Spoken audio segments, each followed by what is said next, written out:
ये देखो, फिर से शुरू हो गई। मैं तो परेशान हो गई हूँ इस लड़की से। क्या हुआ माँ, क्यों इतना गुस्सा कर रही हो? गुस्सा न करूं तो क्या करूं? हाँ, कब से आवाज लगा रही हूँ, लेकिन इन मैडम को एक बार में सुनाई कहाँ देता है। ओहो माँ, आप ही देखो ना, मैंने कितना सुंदर डिजाइन बनाया, बस इसी में ध्यान लगा था मेरा, शायद इसीलिए आपकी आवाज सुनाई नहीं दी होगी। अच्छा बताओ क्या काम है, मैं ये बाद में पूरा कर लूंगी।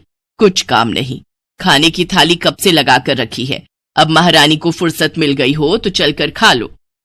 अच्छा खाना खाना है, अब आप शुरू करो, मैं बस 2 मिनट में आऊं। हाँ हाँ पता है तेरे 2 मिनट। इतना कहकर हिना की माँ सुमित्रा गुस्से में वहां से चली गई और फिर खाने की मेज पर। अरे क्या हो गया, इतने गुस्से में क्यों हो भाग्यवान? अब आप ही समझा लीजिए अपनी लाडली को, मेरी तो एक नहीं सुनती। हाँ तो क्या हो गया, तुम पे ही तो गई है।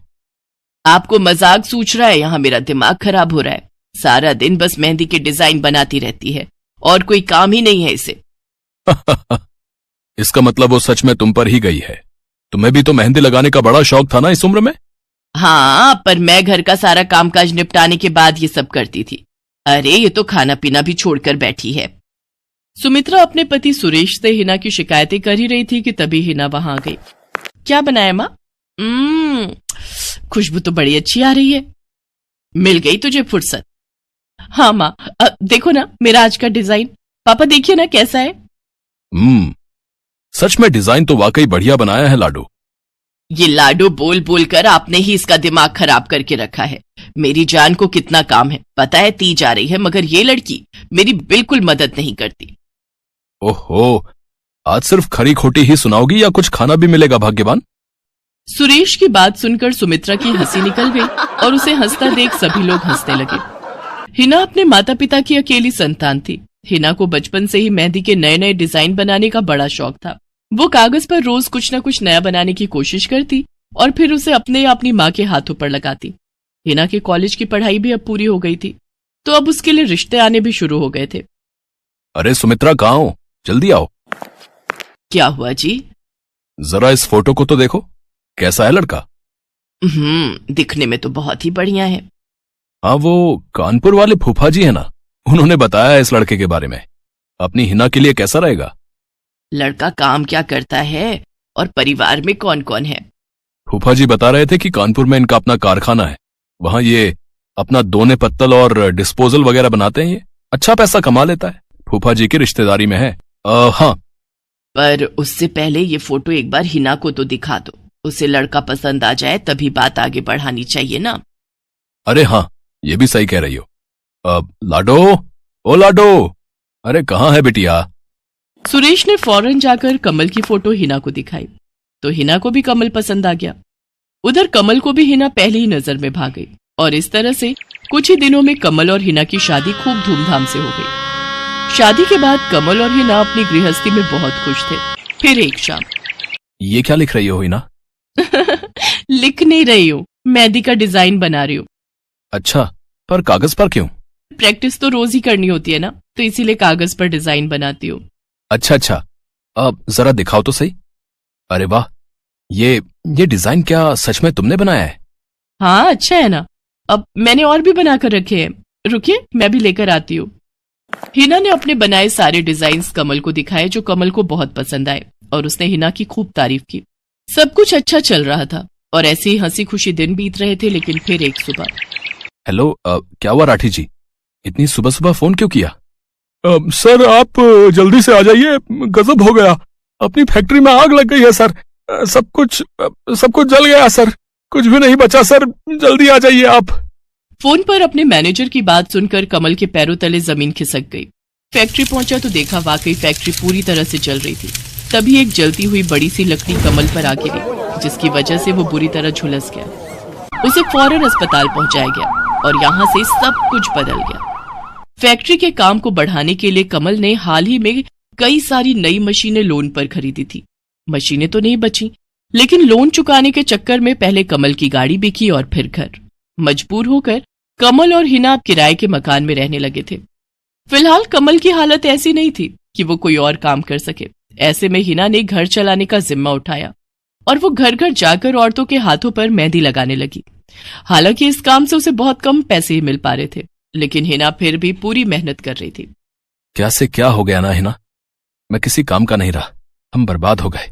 मैंने कहा था तुम्हें रानी बनाकर रखूंगा, मगर मेरे रहते हुए भी तुम्हें कितना संघर्ष करना पड़ रहा है।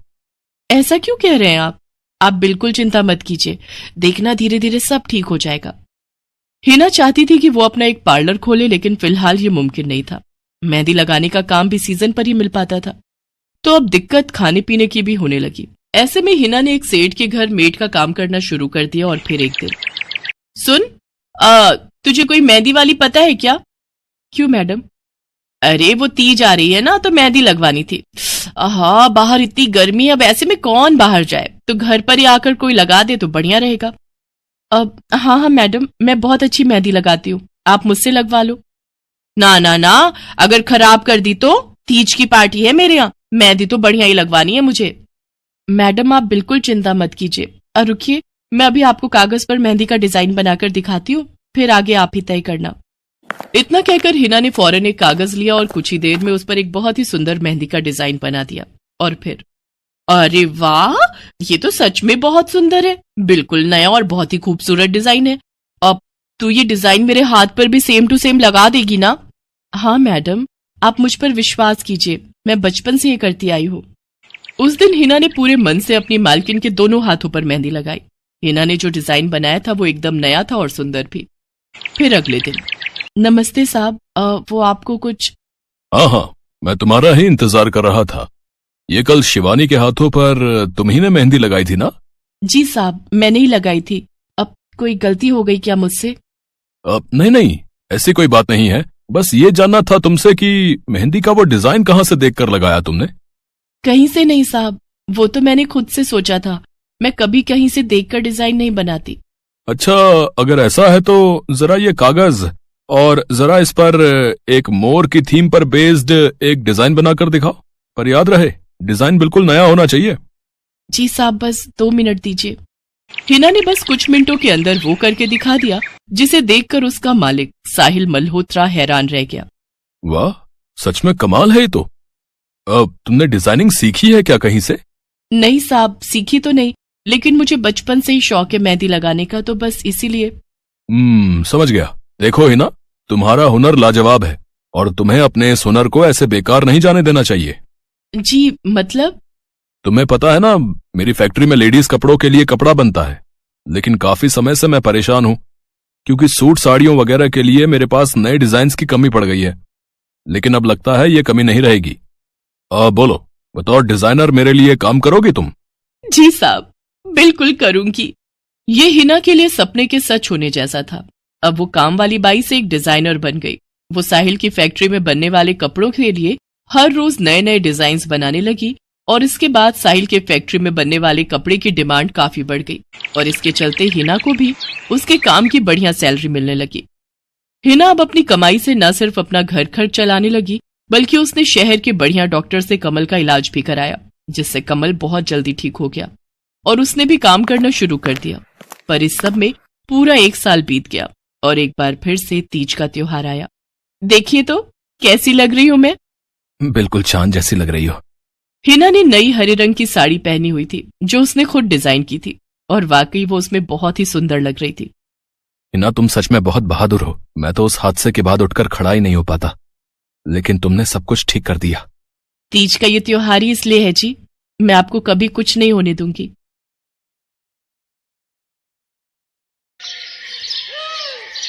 मीरा, ओ मीरा, चल तो जल्दी से आटा गूंथ दे, मैं फटाफट रोटियां सेक दूंगी। नहीं माँ, मैं नहीं गूंथ पाऊंगी, मैंने मेहंदी लगा ली है हाथ पर। क्या? सुबह सुबह तू फिर मेहंदी लगाकर बैठ गई? बड़ी मक्कार है सच में, काम में मदद ना करनी पड़े इसलिए जब देखो मेहंदी लगाकर बैठ जाती है। चल जल्दी से हाथ धोकर आ मेरे पास, मुझे काम पर जाने के लिए देर हो रही है। माँ बस आज कर लो ना, देखो ना मैंने कितनी मेहनत से कितना सुंदर डिजाइन बनाया है। लेकिन जैसे ही उसकी नजर मीरा के हाथों पर पड़ती है, उसका गुस्सा पल भर में गायब हो जाता है। वो मीरा से कहती है, अरे वाह मीरा, तूने तो बड़ी सुंदर मेहंदी लगाई है। हाँ माँ, वो शांति दीदी ने मुझे किताब दी थी कल, उसमें बड़े सुंदर सुंदर डिजाइन बने हैं, बस उसी में से देखकर लगाई है मैंने। सुंदर है ना? हाँ बहुत सुंदर है। अरे लेकिन मुझे तो ओफो, फिर लगा लिया ना तूने बातों में। पहले से ही देर हो रही है, ऊपर से तू भी मेहंदी लगाकर महारानी जैसे बैठ गई है। माँ, तुम इतना परेशान क्यों होती हो? 1-2 घंटे में जब मेरी मेहंदी सूख जाएगी तो मैं घर के सारे काम कर दूंगी। मीरा की बात मानकर कावेरी काम पर चली जाती है। वो एक बड़ी सोसाइटी के घरों में काम करती थी और इसी काम से कावेरी और मीरा का गुजारा चलता था। कावेरी के पति की कई साल पहले एक सड़क हादसे में मौत हो गई थी। तब से कावेरी पर ही सारी जिम्मेदारी थी। मीरा भी घर के कामों में उसका पूरा हाथ बटाती थी। मीरा को मेहंदी लगाना बहुत पसंद था। उसने अपने घर के पीछे मेहंदी के कई सारे पौधे लगा रखे थे, जिनका वो बहुत ख्याल रखती थी। वो अपने हाथों से मेहंदी के पत्तों को पीसकर अपने हाथों में लगाने के लिए तैयार करती थी। फिर एक दिन, मीरा, हमें इस जगह पर थोड़ी मोड़ी खेती कर लेनी चाहिए। ये मेहंदी के पौधों से कुछ कमाई थोड़ी ही हो रही है, खेती कर लेंगे तो कुछ पैसे ही बन जाएंगे। नहीं माँ, मेरे मेहंदी के पौधों को हाथ भी मत लगाना। बाजार से मेहंदी खरीदने के तो पैसे हैं नहीं हमारे पास, अब इन्हें तो रहने दो। ये कहते हुए मीरा की आंखों में आंसू थे। कावेरी उसके सिर पर हाथ रखते हुए कहती है, मीरा, मैं जानती हूँ तुझे मेहंदी लगाना बहुत अच्छा लगता है, लेकिन बेटा अपनी हालत तो तुझे पता ही है ना, मैं कितनी मुश्किल से। माँ, सब समझती हूँ मैं, जाओ कर लो जो करना है। इतना कहकर मीरा रोते हुए वहाँ से चली जाती है। कावेरी को उसके लिए बुरा लग रहा था। वो मीरा की मेहंदी के पौधों को कुछ नहीं करती। ऐसे ही कई दिन गुजर जाते हैं। ज्यादा काम करने की वजह से कावेरी की तबीयत खराब रहने लगी। वो बहुत जल्दी जल्दी बीमार पड़ने लगी। तो मीरा ने उससे कहा, माँ, तुम रहने दो, तुम्हें बुखार है, रात भर सोई नहीं हो, मैं चली जाती हूँ काम पर। नहीं मीरा, तू कैसे? ना, नहीं, मैं ठीक हूँ, मैं जाती हूँ।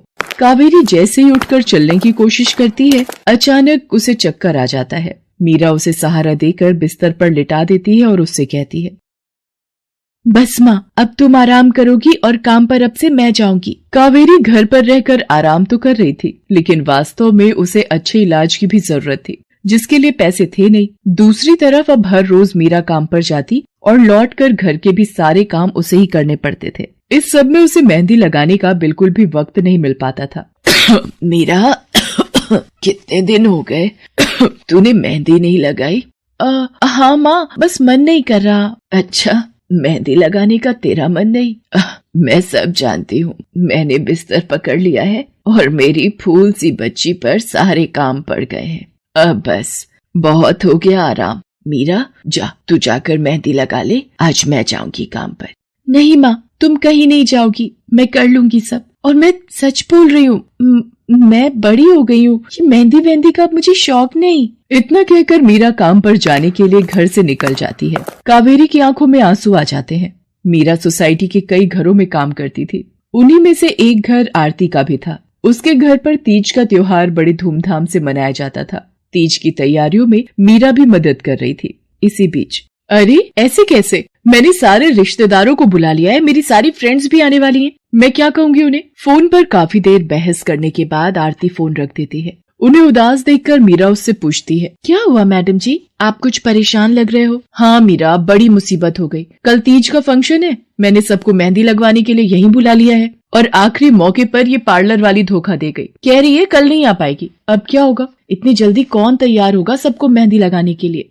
मैडम जी, वैसे मैं भी ठीक ठाक मेहंदी लगा लेती हूँ। अरे हाँ, कावेरी ने मुझे बताया तो था एक बार कि तुझे मेहंदी लगाने का बहुत शौक है। वैसे मुझे तो कोई परेशानी नहीं है, तू देख ले बेटा, बहुत सारे हाथ लगाने होंगे और मेहंदी बढ़िया लगनी चाहिए सबके। आप बिल्कुल चिंता मत करिए मैडम जी, मैं सब अच्छे से करूँगी। बहुत दिनों बाद मीरा के चेहरे पर खुशी थी। उसने घर पहुंचते ही मेहंदी के खूब सारे पत्ते तोड़कर पत्थर पर पीसना शुरू कर दिया। ये देखकर कावेरी ने मीरा से कहा, अरे मीरा, शाम हो गई है, अब मेहंदी मत लगा, मौसम भी ठंडा है बेटा। ये मेहंदी मैं अपने लिए नहीं पीस रही माँ, वो 5वें फ्लोर वाली मैडम जी है ना, कल उनके यहाँ लगानी है। अच्छा बेटा, पर ध्यान से बेटा, वो बड़े लोग हैं, कोई गलती ना हो जाए। माँ, तुम बिल्कुल चिंता मत करो, मेहंदी लगाने में मुझसे कभी कोई गलती हो ही नहीं सकती। मीरा खूब सारी मेहंदी तैयार करके अगले दिन आरती के घर पहुंच जाती है। वो अपनी मेहंदी को कोन में भरने लगती है कि तभी आरती की एक फ्रेंड आरती से, आरती, ये किसे बुला लिया तुमने? मैंने जिस पार्लर का नंबर दिया था तुम्हें, उससे बात नहीं हुई क्या? हुई तो थी, लेकिन उसने आखिरी वक्त पर मना कर दिया। तुम बिल्कुल चिंता मत करो, ये मीरा है, मेरी हाउसमेड है ना कावेरी, ये उसी की बेटी है, बहुत अच्छी मेहंदी लगाती है ये। ओफो आरती, तुम भी ना, पार्लर की बात अलग होती है, उन लोगों का मटेरियल ब्रांडेड होता है, मेहंदी के रचने की गारंटी मिलती है वहां से। और इसकी मेहंदी तो मुझे कुछ समझ नहीं आ रही, इस पर तो कोई लेबल तक नहीं है। अगर कुछ गलत रिएक्शन हो गया हाथों पर तो। आप बिल्कुल चिंता मत कीजिए मैडम जी, ये मेहंदी मैंने खुद पीस कर तैयार की है। मेरे पास बहुत सारे मेहंदी के पौधे हैं, इसमें कुछ भी ऐसा नहीं है जो आपके हाथों को नुकसान दे। ना भाई ना, सॉरी आरती, बट मैं अपने हाथों को लेकर कोई रिस्क नहीं ले सकती। तुम सब लगवाओ, मैं तो पार्लर जाकर ही लगवाऊंगी। इतना कहकर आरती की दोस्त शालिनी वहां से चली जाती है। आरती मीरा को इशारा देकर काम शुरू करने को कहती है। अरे वाह, मानना पड़ेगा, इस बच्ची ने कमाल की मेहंदी लगाई है। मुझे तो नहीं लगता कि इस मेहंदी का वैसा रंग आएगा जैसा पार्लर वाली मेहंदी का आता है। अब बस भी करो शालिनी, मेहंदी कैसी रचेगी ये कल तक पता चल ही जाएगा ना। बच्ची है वो, उसे इस तरह डराओ तो मत। अरे मुझे क्या, मेरे हाथ कौन सा खराब होने वाले हैं, तुम ही लोग लगवाओ और तुम ही भुगतना। शालिनी गुस्से में वहां से चली जाती है। उसे पूरा यकीन था कि मीरा की मेहंदी रचेगी नहीं, साथ ही हाथों पर उसका गलत रिएक्शन भी हो सकता है, लेकिन जो हुआ वो इससे बिल्कुल अलग था। अगले दिन मीरा के घर पर। अरे मैडम जी, आप यहाँ? आपने तो आज काम पर आने के लिए मना किया था ना, मैं इसीलिए नहीं आई। हाँ, कल तुम कितना थक गई थी, इसीलिए मैंने आने को मना किया। मैं यहाँ तुम्हें काम पर बुलाने नहीं बल्कि किसी और काम से आई हूँ। अंदर नहीं बुलाओगी? अरे माफ कीजिएगा मैडम जी, आइए अंदर आइए। आरती को देखकर कावेरी भी बिस्तर से उठकर खड़ी हो जाती है। आरती के साथ उसकी दोस्त शालिनी भी थी। मीरा उन दोनों को पानी देते हुए कहती है, ये लीजिए मैडम जी, मेहंदी तो ठीक से रची ना मैडम जी? ये तुम्हें मैं नहीं, शालिनी बताएगी। फिर शालिनी अपने हाथ मीरा की तरफ बढ़ा देती है। उसके हाथों पर कई जगह छाले पड़े हुए थे। ये देखकर मीरा उससे कहती है, अरे ये क्या हुआ मैडम जी? मैंने तुमसे मेहंदी नहीं लगवाई, उल्टा तुम्हारा अपमान करती रही, उसी की सजा मिली है मुझे। मैंने सबसे महंगे वाले पार्लर में जाकर मेहंदी लगवाई। मैंने उनसे जोर देकर कहा कि मेहंदी का रंग बहुत बढ़िया आना चाहिए। इस चक्कर में उन्होंने पता नहीं क्या क्या मिला दिया मेहंदी में, और मेरे हाथों का ये हाल हो गया। और दूसरी तरफ तुम्हारी मेहंदी, जिसने भी लगवाई उसके हाथों की रंगत ही अलग है। देखो आरती के हाथ देखो जरा।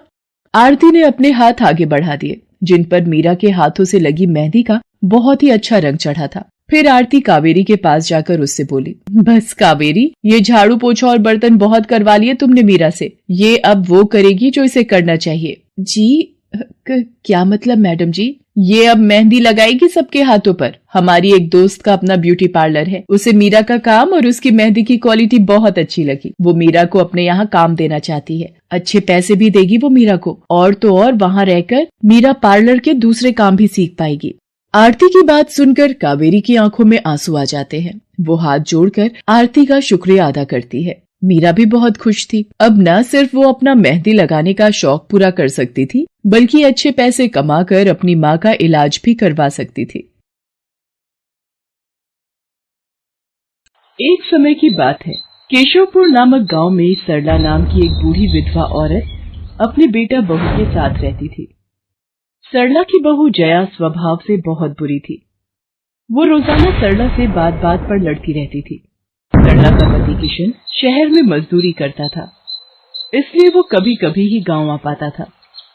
किशन शहर से घर खर्चे के लिए पैसे भेजता तो 2 लिफाफे भेजता, एक अपनी माँ के नाम और एक अपनी पत्नी के नाम। पर जया सरला के पैसे भी अपने पास ही रख लेती थी। ऐसे ही एक दिन, ये सरला देवी और जया जी के नाम के मनी ऑर्डर हैं। लाओ भैया, जल्दी से मुझे दे दो। ये सरला देवी के हस्ताक्षर करके ही उन्हें मिलेगा। माँ जी आराम कर रही हैं, लाओ मैं अंगूठा लगवा कर लाती हूँ। ए बुढ़िया, जल्दी से इस कागज पर अंगूठा लगा दे। भैया मनी ऑर्डर मुझे दे दो। जया सारे पैसे अपने पास रख लेती है और अपने और बेटे बिट्टू के लिए खाने पीने की चीजें खरीद लाती है। माँ बहुत भूख लगी है। ये देख, मैं तेरे लिए कितने सारे पकवान लाई हूँ, पूरी, छोले, समोसे, कचौड़ी। चल हम दोनों मिलकर खाते हैं, मजा आ जाएगा। जया बहू, बहुत भूख लगी है, सुबह से कुछ भी नहीं खाया है। अगर थोड़ा सा कुछ खाने को मिल जाता तो। पता नहीं इस बुढ़िया को कितनी भूख लगती है, जब देखो हम माँ बेटे के खाने पर नजर लगाती रहती है। ये ले पकड़, आधी कचौड़ी दे रही हूँ, अब रात तक कुछ खाने को नहीं मिलेगा। और तुझे तो मैंने बोला था कि कपड़े धो देना, तेरे से अभी तक कपड़े नहीं धुले। ये कचौड़ी खाकर चुपचाप सारे कपड़े धो देना, नहीं तो मुझसे बुरा कोई नहीं होगा। बेचारी सरला कचौड़ी का एक टुकड़ा खाकर भला क्या पेट भरती। वो फिर से दोबारा काम पर लग जाती है। एक दिन किशन शहर से वापस आने वाला था। जया को पता था कि जब किशन सरला से पूछेगा कि वो उसे पैसे बराबर भेजता है तो उसे मिलते हैं या नहीं। ये बात सोचकर जया थोड़ा घबरा जाती है और वो सरला से कहती है, ओ बुढ़िया, अगर तूने अपने बेटे से कहा कि तुझे उसके भेजे हुए पैसे नहीं मिलते तो मुझसे बुरा कोई नहीं होगा। वो तो एक दिन रहकर चले जाएंगे, उसके बाद जो मैं तेरा हाल करूंगी ना, फिर तू देखती रह जाएगी। इसलिए अपने बेटे के सामने दुखड़े रोने की कोशिश मत करना। नहीं बहू, मैं किशन को कुछ नहीं कहूंगी। माँ, मैंने तुम्हें पैसे भेजे थे, वो तुम्हें मिल गए थे ना? अरे आप बिना कैसी बातें करते हो? माँ जी को मैं बराबर से पैसे देती रहती हूँ। माँ जी, ये लो गरम गरम पनीर के पकौड़े, आप भी खाओ। किशन 2 दिन रहकर शहर वापस चला जाता है। जया फिर से अपने रूप में आ जाती है। दिन भर सरला काम करके एक दिन चक्की से आटा पिसवा कर लौट रही थी कि अचानक उसे चक्कर आ जाते हैं। रिक्शा में जाती एक लड़की देख लेती है। भैया, इन्हें उठाने में मेरी मदद करो, बेचारी पता नहीं कौन है। सुमन, ये तेरे साथ कौन है? ये रास्ते में बेहोश हो गई थी, मैं इन्हें घर ले आई, लगता है इन्हें होश आ गया है। अब कैसा लग रहा है आपको? मैं ठीक हूँ बेटी, तुम्हारा बहुत बहुत शुक्रिया बेटी। माँ जी, आप इतनी भारी आटे की बोरी अकेले ही उठा कर ले जा रही थी, आपके बच्चे या कोई? सरला की आंखों में आंसू आ जाते हैं, वो रो पड़ती है। माँ जी, कोई परेशानी है तो आप हमसे कह सकते हो, मुझे लग रहा है आप बहुत परेशानी में हो। क्या करूं बेटी, मैं इस जीवन से हार गई हूँ। सरला के दुख का घड़ा फूट जाता है और वो सारा दुख सुमन और बाकी लड़कियों को बताती है। अब इस संसार में जीने की कोई इच्छा नहीं है मेरी। माँ जी, ऐसा मत सोचिए, आप जीवन से यूं निराश मत होइए। अब आप अपनी बहू के पास वापस मत जाना, आप यहाँ हमारे साथ रहो। बेटी, तुम बहुत अच्छी हो, भगवान तुम्हारा भला करे। तुम लोग यहाँ गांव में रहती हो क्या? जी माँ जी, हम मेहंदी वाली हैं। हम लोग मेहंदी लगाने का काम करती हैं और आसपास के गांव और शहरों में मेहंदी लगाने जाती हैं। क्या मैं भी ये काम सीख सकती हूँ? क्यों नहीं, बिल्कुल, और ये तो बहुत अच्छी बात है। हमारे ग्रुप में आप भी जुड़ जाओगे, मैं आपको मेहंदी लगाना सिखाऊंगी। सरला अब उन लड़कियों के साथ ही रहने लगी और कुछ ही समय में वो बहुत अच्छी मेहंदी लगाना सीख गई। इधर जया सरला के कुछ दिन तक वापस न आने से घबरा जाती है। ये बुढ़िया इतने दिनों से कहाँ गायब है, मुझे तो कोई खोज खबर नहीं है। बिट्टू के बापू ने हम सबको अचानक शहर बुलाया है, वहां जाकर अब यही बोलना पड़ेगा कि बुढ़िया की तबीयत खराब थी इसलिए नहीं ला सकी। जया बिट्टू को लेकर किशन के पास शहर पहुंचती है। क्या हुआ जया, माँ तुम्हारे साथ नहीं आई? वो माँ जी की तबीयत कुछ ठीक नहीं थी, इसलिए मैंने उन्हें बोला कि वो गांव में ही रहें। बेकार में सफर करती तो उनकी तबीयत और खराब हो जाती। पर तुमने मुझे अचानक क्यों शहर क्यों बुला लिया? अरे वो हमारे सेठ जी की लड़की की शादी है, इसलिए उन्होंने बोला कि कोई ऊपर के कामों के लिए मिल जाए। मैंने सोचा तुम्हें बुला लेता हूँ, और माँ भी थोड़े दिन के लिए मेरे पास रह लेगी। चलो कोई नहीं, मैं तुम्हें मालकिन से मिलवा देता हूँ। देखो किशन, शाम को मेहंदी का समारोह है तो काम अच्छे से निपटाने हैं। जितने भी मेहमान आएंगे उनके स्वागत में कोई कमी ना होने पाए। आप चिंता मत करो मालकिन, सब हो जाएगा। ये मेरी पत्नी है, मैंने इसे गांव से बुला लिया है, ये सब संभाल लेगी। जया मेहंदी समारोह की तैयारियों में काम करवाने लगती है। सब मेहमान आने लगते हैं। रिचा, मेहंदी वाली अभी तक नहीं आई, कितने बजे का टाइम दिया था? मम्मी, मेरी उनसे बात हो गई है, बस कुछ ही देर में आती होंगी। लो वो आ गई। माँ जी, ये यहाँ कैसे? मेहंदी वाली लड़कियों के साथ? माँ यहाँ? जया, तुम तो कह रही थी कि माँ बीमार है और गांव में है, पर माँ मेहंदी वाली लड़कियों के साथ क्या कर रही है? मुझे कुछ समझ नहीं आ रहा। मैं माँ के पास जा रहा हूँ। माँ, तुम यहाँ इन सबके साथ? किशन बेटा, आप मेरे साथ इधर आइए, मैं आपको सब बताती हूँ। ये लड़की इनको सब कुछ बता देगी। शायद आप नहीं जानते हैं, आपकी पत्नी ने आपकी माँ पर बहुत जुल्म किए हैं, इसीलिए ये बेचारी अपना घर छोड़कर हमारे साथ रहने को मजबूर थी। सुमन किशन को सारी सच्चाई बताती है। सरला की आंखों में आंसू आ जाते। किशन सबके साथ जब घर आ जाता है। जया, तुम्हें शर्म आनी चाहिए, तुमने मेरी माँ के साथ इतना बुरा व्यवहार किया। तुम्हारी वजह से मेरी माँ दर दर भटक रही है। अब तुम मेरे साथ एक पल भी नहीं रहोगी। बिट्टू को मैं पाल लूंगा। अभी के अभी अपने मायके निकल जाओ। ऐसा मत कहो, मैं आप लोगों के बिना कैसे रहूंगी। मुझे माफ कर दो, मुझे माफ कर दो, मेरे से गलती हो गई। माँ जी, मुझे माफ कर दो। किशन बेटा, मैं किसी से भी नाराज नहीं हूँ। जया बहू को माफ कर दे। गलती इंसान से ही होती है बेटा। मैंने जया बहू को माफ कर दिया। किशन जी, आप चिंता मत कीजिए, आपकी माँ जी अब हमारे साथ ही काम करेंगी। उस दिन के बाद जया ने अपना व्यवहार बदल लिया। सरला ने मेहंदी लगाना नहीं छोड़ा। वो अपनी मेहंदी लगाने के काम को करती रही। जया को अपनी गलती का एहसास हो गया था।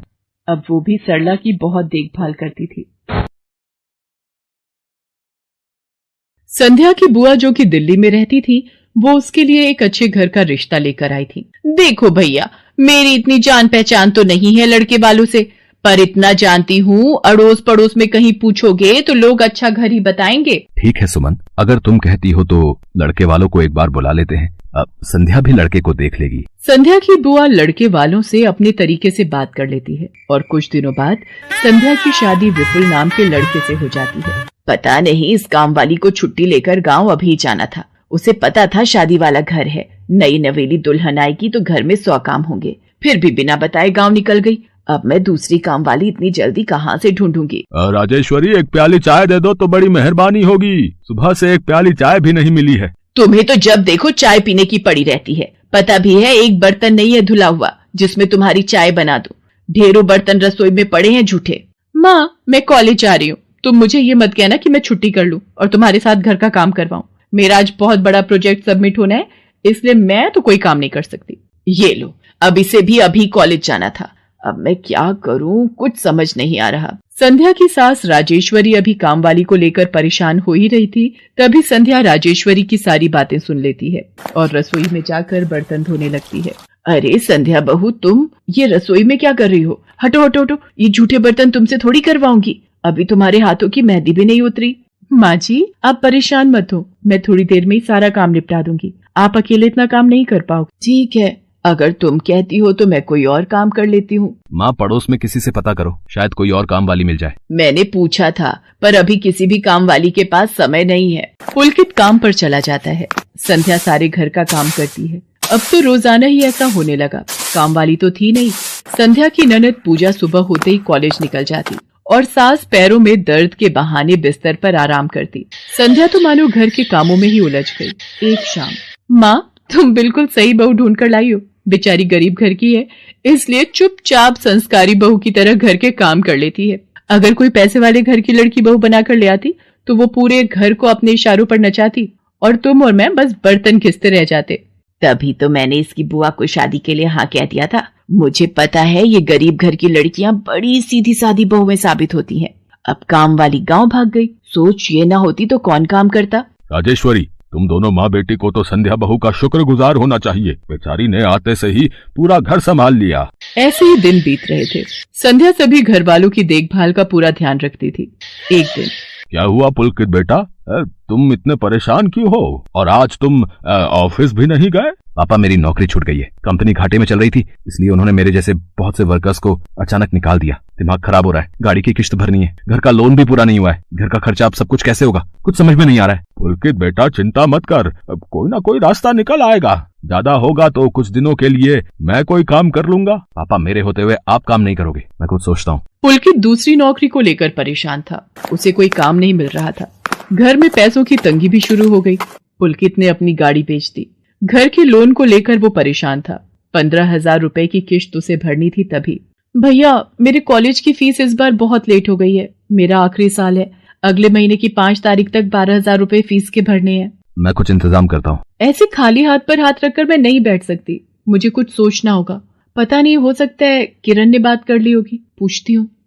हेलो किरण, मैं संध्या बोल रही हूँ। तूने बात की? फिर पार्लर में जगह खाली है क्या? हाँ, मैंने बात कर ली है। 12,000 रुपए महीना देंगी रविता मैम।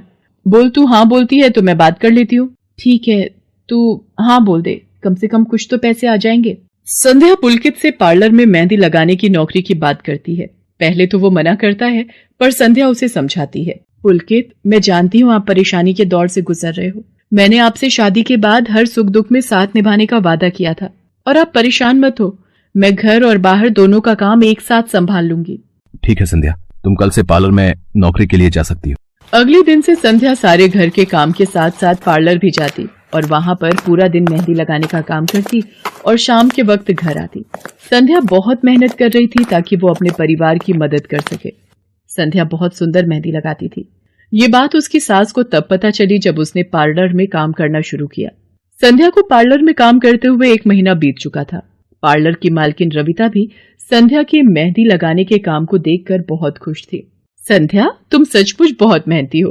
पिछले 1 महीने में बहुत से क्लाइंट तुम्हारी तारीफ कर रहे हैं और अपनी फैमिली फ्रेंड्स की शादी या सगाई फंक्शन के लिए तुम्हें ही मेहंदी के लिए बुक करना चाहते हैं। और हाँ, ये तुम्हारी सैलरी 12,000 रुपए।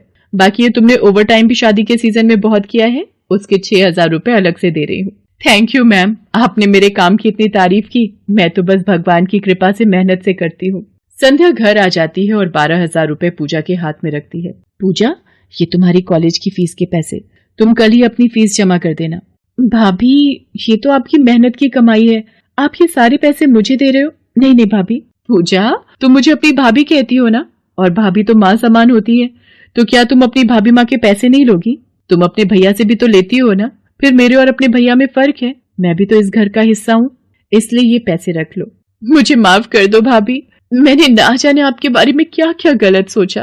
पुलकित को भी दूसरी नौकरी मिल जाती है। अब संध्या और पुलकित दोनों मिलकर काम करते थे। राजेश्वरी और पूजा भी अब संध्या की घर के कामों में बहुत मदद करती थी। परिवार में खुशियां फिर से लौट आई थी।